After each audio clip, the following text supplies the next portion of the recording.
नमस्कार, हिमाचल के आज के बुलेटिन में आपका स्वागत है। आप देख रहे हैं हिंदी टीवी और मैं हूं आपके साथ तविरल।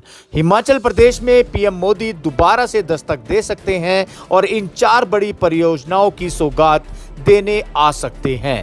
प्रधानमंत्री नरेंद्र मोदी हिमाचल प्रदेश में 4 प्रोजेक्ट का उद्घाटन व शिलान्यास कर सकते हैं। इसके लिए राज्य सरकार ने प्रधानमंत्री कार्यालय को प्रस्ताव भेजकर समय मांगा है। उम्मीद है कि सितंबर के दूसरे या चौथे सप्ताह में पीएम मोदी हिमाचल आ सकते हैं।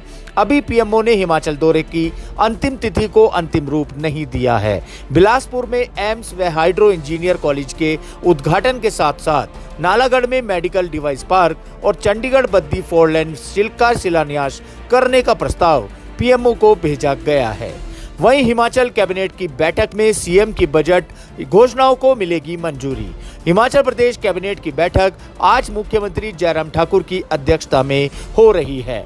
बैठक में अभी तक कोई अहम निर्णय नहीं लिए गए हैं। इसमें सीएम जयराम ठाकुर की विभिन्न बजट घोषणाओं को मंजूरी मिलेगी। इसके अलावा सीएम जयराम की ओर से फील्ड में की गई घोषणाओं की भी स्वीकृति मिल सकती है। बैठक में राज्य विभिन्न शिक्षण एवं स्वास्थ्य संस्थाओं को खोलने को भी स्वीकृति मिलेगी। इस बैठक में प्रदेश में नियुक्त 2555 एमएमसी शिक्षकों को मेडिकल और कैजुअल लीव का लाभ देने या अन्य समाधान निकालने के बारे में चर्चा हो सकती है। वहीं हिमाचल कांग्रेस की टिकट आवंटन पर दिल्ली में माथापच्ची, प्रत्याशी चयन के 5 मानक तय। हिमाचल प्रदेश में होने वाले विधानसभा चुनाव के लिए सरगर्मियां तेज हो गई हैं। सोमवार सुबह 11:30 बजे दिल्ली स्थित छत्तीसगढ़ भवन में हिमाचल प्रदेश कांग्रेस चुनाव समिति की बैठक शुरू हो गई है, जो दोपहर बाद तक चली रही। बैठक में विधानसभा वार टिकटों पर चर्चा की गई। कुछ विधानसभा क्षेत्रों में टिकट को लेकर काफी खींचतान है। पार्टी के नेताओं में भी इसको लेकर सहमति नहीं बनी है। कमेटी सभी नामों पर चर्चा कर रही है। सूत्रों के मुताबिक जिन सीटों पर कोई विवाद नहीं है वहां सिंगल नाम भेजा जाएगा, जबकि विवादित सीटों पर नामों का पैनल बनाकर स्क्रीनिंग कमेटी के लिए भेजा जाएगा। पार्टी सूत्रों के मुताबिक स्क्रीनिंग कमेटी की बैठक 20 तारीख से पहले आयोजित की जाएगी। वहीं कांग्रेस के बाद ही टिकटों की घोषणा कर सकती है भाजपा। हिमाचल प्रदेश में भाजपा कांग्रेस के बाद ही टिकटों की घोषणा कर सकती है। अभी तक भाजपा ने बहुत से हलकों में चेहरे तय नहीं किए हैं, न ही टिकट आवंटन की आधिकारिक प्रक्रिया शुरू की है। उधर कांग्रेस के पास टिकटों के लिए 1347 आवेदन आ चुके हैं। इन पर सोमवार को नई दिल्ली में आयोजित की जा रही प्रदेश चुनाव समिति की बैठक में मंत्रणा हो रही है। राज्य में महज 1.5-2 महीने के बाद ही शुरू हो जाने वाले विधानसभा चुनाव के लिए कांग्रेस जल्द ही अपने प्रत्याशियों को तय कर सकती है। वहीं पहाड़ पर सफेद नशे के काले कारोबारों में लड़कियां भी संलिप्त। शिमला में चिट्टे सहित युवक और युवती गिरफ्तार। नशे के खिलाफ शिमला पुलिस ने अभियान तेज कर दिया है। पुलिस ने चिट्टे और नशीली गोलियों के साथ 2 आरोपित को गिरफ्तार किया है। इनमें एक युवक है और दूसरी युवती है। पुलिस की टीम ने रूटीन गश्त के दौरान संजौली के समीटी में इन्हें गिरफ्तार किया है। इनके पास से पुलिस को 3.5 ग्राम चिट्टा और 6 नशीले कैप्सूल बरामद हुए हैं।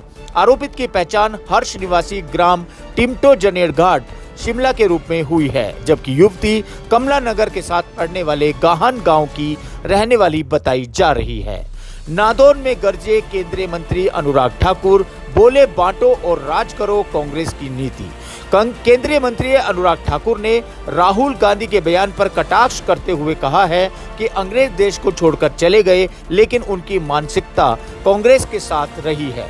नादौन में पत्रकारों से बात करते हुए उन्होंने कहा है कि बांटो और राज करो कांग्रेस की नीति रही है। जाति, धर्म और क्षेत्रवाद की राजनीति कांग्रेस करती है। अब जनता ने कांग्रेस को नकारा। अब वही परिवार और पार्टी अपना अस्तित्व बचाने के लिए प्रयास कर रहा है। उन्होंने कहा है कि एक से दूसरे राज्य ने कांग्रेस की सफाई होती चली गई और कांग्रेस कार्यकर्ता उस परिवार से दुखी होते चले गए। कुल्लू जिले में 20 भादो पर्व की धूम। माता बूढ़ी नागिन ने सरयासलो झील में किया शाही स्नान। 20 भादों में हिमाचल प्रदेश के कुल्लू जिले के धार्मिक एवं पवित्र स्थलों पर स्नान के लिए लोगों की भीड़ उमड़ रही है। देवी देवताओं ने जिले के 20 भादों पर स्नान किया। जिला के बुंतर स्थित व्यास व पार्वती नदी के जिया संगम स्थल के अलावा धार्मिक स्थली मणिकरण, खीरगंगा, वशिष्ठ तथा क्लाथ में भी स्नान के लिए लोगों की भीड़ उमड़ रही है।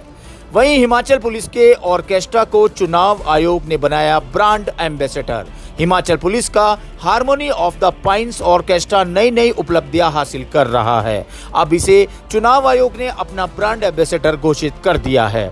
इसके बाद हम जागरूकता संदेश लेकर लोगों के बीच जाएंगे। यह बात हिमाचल पुलिस के harmony of the pines orchestra band के प्रभारी विजय कुमार ने राजगढ़ में पत्रकार वार्ता के दौरान कही। उन्होंने कहा है कि इसके अलावा भारतीय डाक विभाग ने हार्मोनी ऑफ द पाइन्स के फोटो वाला डाक टिकट छापने का निर्णय भी लिया है। वहीं हिमाचल के बल्क ड्रग पार्क में निवेश के लिए तैयार बड़े औद्योगिक घराने हजारों को मिलेगा रोजगार। देश के बड़े औद्योगिक घरानों ने ऊना जिले के हरोली विधानसभा क्षेत्र में प्रस्तावित बल्क ड्रग पार्क में निवेश के लिए इच्छा जताई है। हिमाचल प्रदेश से ही फार्मा सेक्टर के लिए बड़ी मार्केट है। ऐसे में अब बल्क ड्रग पार्क में निवेश करना बड़े घरानों की प्राथमिकता में शामिल है।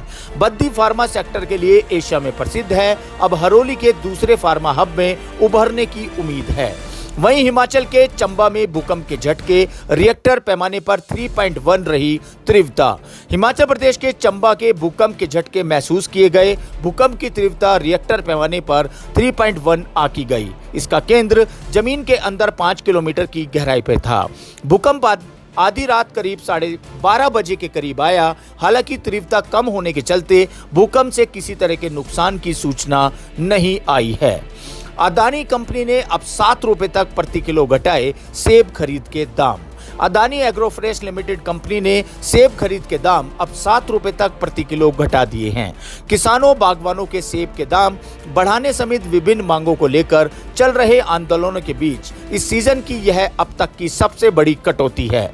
अदानी कंपनी के प्रवक्ता ने बताया है कि मार्केट का आकलन करने के बाद सेब खरीद के दाम तय किए गए हैं। मंडियों में सेब के दामों में गिरावट आई है। अन्य कंपनियों ने भी दाम घटाए हैं। अदानी के दाम अभी भी मंडियों और अन्य कंपनियों के मुकाबले अधिक हैं। हिमाचल के ग्रामीण क्षेत्रों में 8वीं और शहरी में 10वीं पास ही बनेगी आशा वर्कर। हिमाचल प्रदेश सरकार ने स्वास्थ्य संस्थानों में 780 आशा वर्करों की तैनाती के लिए योग्यता तय की है। ग्रामीण क्षेत्रों में 8वीं जबकि शहरी क्षेत्रों में महिलाएं 10वीं पास होना अनिवार्य है। 25 से 45 साल आयु वर्ग की महिलाएं आशा वर्कर बनने के लिए आवेदन कर सकेंगी। मंत्रिमंडल की बैठक से ही मंजूरी मिलने के बाद स्वास्थ्य विभाग ने भर्ती प्रक्रिया की तैयारियां शुरू कर दी हैं। तो ये थी दिन भर की कुछ अहम और मुख्य खबरें हिमाचल प्रदेश से जुड़ी हुई। और खबरें जानने के लिए देखते रहिए और सब्सक्राइब करें हिंदी टीवी।